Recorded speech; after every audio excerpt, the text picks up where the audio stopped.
You find me on the north bank of the River Tamar, a little over 3 miles south of the Cornish town of Lake. Welcome to another explore.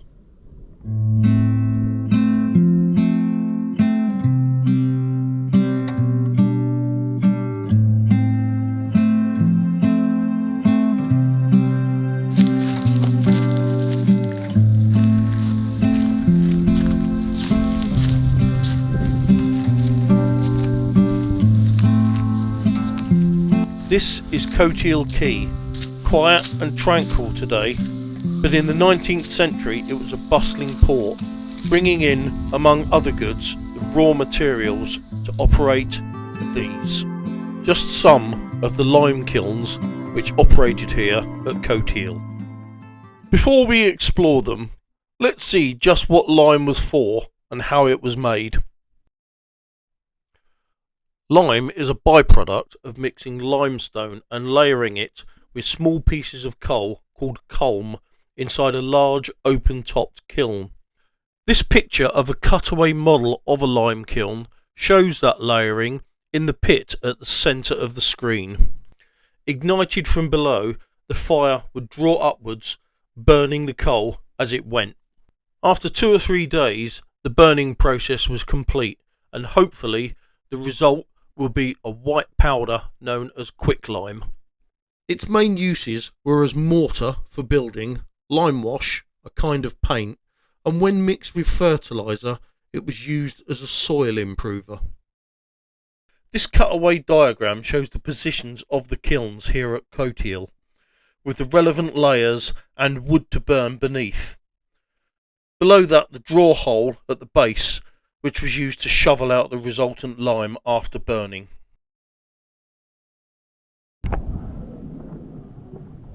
Now, it's said that Cornwall has, or rather had, an abundance of lime kilns. Rumour has it that scarcely a river inlet existed back in the 18th and 19th centuries that didn't have a lime kiln situated upon it. But this is largely due to a huge increase in the demand for lime being used in agriculture to spread upon the fields for use as soil improver. These particular lime kilns here at Cotehele are said to have been built between the late 18th and early 19th century. Constructed from slate, they follow a pretty standard design used for lime kilns throughout the county of Cornwall. So what I'll do is I'll pop round to the other chamber on the other side. I'm assuming it's identical to this one, just the other way around. Back out into the light once more. We'll just walk along this edge, try not to fall off it, and then go right in here. Oh wow, look at this very subterranean monster lair.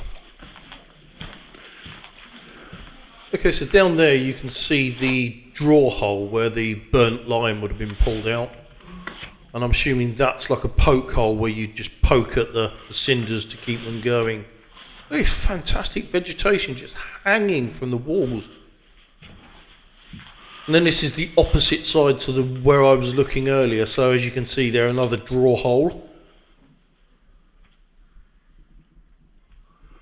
And then we got another, well, I'm assuming is a poke hole. That's the pot there where the limestone and coal would have sat.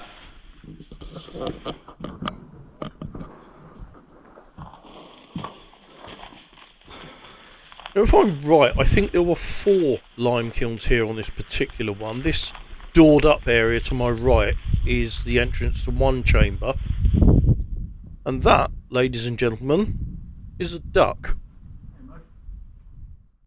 Let's move on to the overhead modern view, thanks to the National Library of Scotland. And the River Tamar is clearly visible straight down the middle. Cotehele lime kilns can be found here. So let's have a closer look. Straight away, you can see that this view shows us what we couldn't see from the ground level. And that's the 3 kilns with their open-topped pots. I'm not sure if this is a 4th one or just a shadow from the tree next to it. This is where our layered limestone and culm, you remember the small pieces of coal, were placed and fired with the resultant quicklime collected from below. Let's now zoom back out again and moving downstream a short distance to an area known as Bohetherick, and please forgive me if my pronunciation is wrong. This idyllic little spot here next to the river inlet is our destination.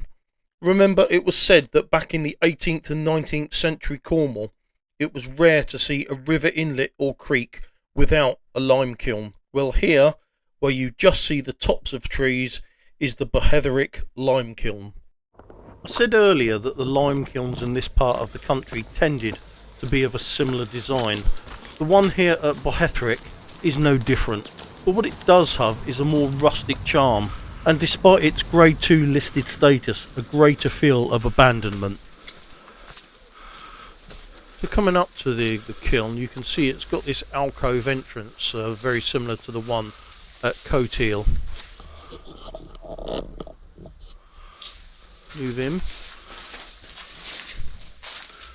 And then we have the draw hole, where the lime would have been raked out, and yet another poke hole.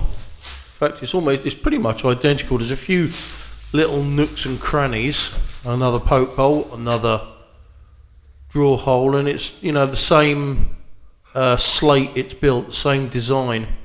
But this one just exudes a more, fantasy air about it.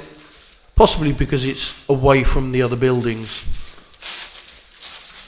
I wonder what that was for. Maybe a candle, a little candle recess. These kilns, known as draw kilns, were occasionally in continual use. So as the burnt lime was raked out of the bottom, further layers of culm and limestone were added to the top. To produce quicklime, the heat inside the kiln had to reach a minimum temperature of 840 degrees centigrade, and it's estimated that a full pot could produce 25 to 30 tonnes of lime. But it wasn't a quick process. The day to load, 3 days to burn, 2 to cool and a day to unload. From start to finish, the process took a week.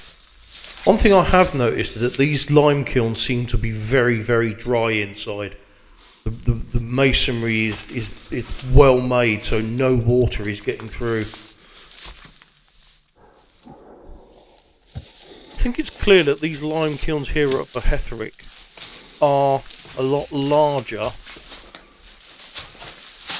than the ones back there at Cotehele.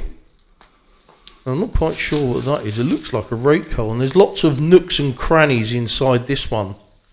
Far more. It's definitely bigger. And there's the classic draw hole at the bottom, exactly as the other ones. We can't really... that's your poke hole into the pot where the limestone would be, but it's very dark. Once again, the building, it's so dry inside here.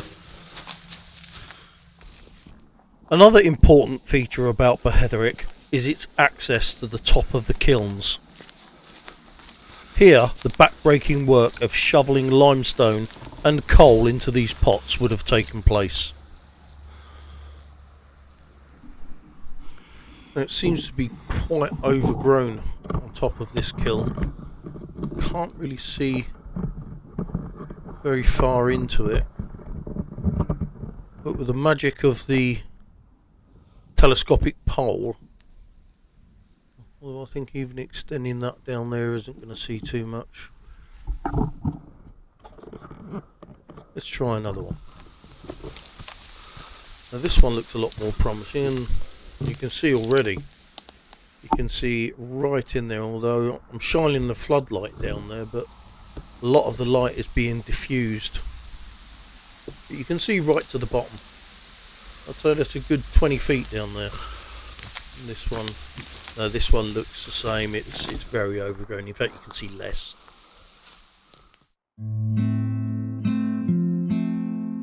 This wonderful drawing from 1817 shows the kiln here at Bohetherick at work, with what looks like a man shoveling limestone into the kiln amid a flurry of probably poisonous smoke. Alas, as with the majority of Victorian industry, it didn't last. Cotehele was recorded as ceasing lime production in 1901, while the last Tamar lime kiln closed at Halton in 1916.